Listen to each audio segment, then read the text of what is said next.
श्री स्वामी समर्थ। एक वेळेची कथा आहे। एकदा देवऋषी नारद आणि ऋषी अंगारा कुठे जात असतात। रस्त्याने जाताना त्यांची नजर एका मिठाईच्या दुकानावर पडते। मिठाईच्या दुकानाच्या बाजूला खूप मोठ्या प्रमाणात खरकटे भांड्याचा ढीग लागलेला असतो आणि ते खरकटे खाण्यासाठी तिथे एक कुत्रा यायचा। जसंही कुत्रा तिथे खरकटे खायला लागायचा तसं तो मिठाईचा दुकानाचा जो मालिक आहे तो येऊन त्याच्या पाठीमध्ये काठीने मारायचा। काठीने मारल्यानंतर तो कुत्रा ओरडत ओरडत तिथून निघून जायचा आणि हे सगळं दृश्य बघून नारद मुनींना हसायला येतं।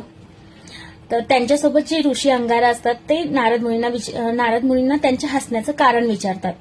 त्यावर नारद मुनी म्हणतात की हे जे मिठाईचं दुकान आहे ते अगोदर एका खूप मोठ्या कंजूस व्यक्तीचं आहे, ज्याने जीवनभर खूप कंजूसपणा करून खूप मोठ्या प्रमाणात धन एकट्ठा केलेला आहे आणि या जन्मी तो कुत्रा बनून जन्म घेतलेला आहे आणि जो हा मिठाईचा दुकानाचा जो मालिक आहे तो याचाच पुत्र आहे, ज्याच्यासाठी त्याने जीवनभर एवढं कंजूसपणा करून धन एकट्ठा केलं।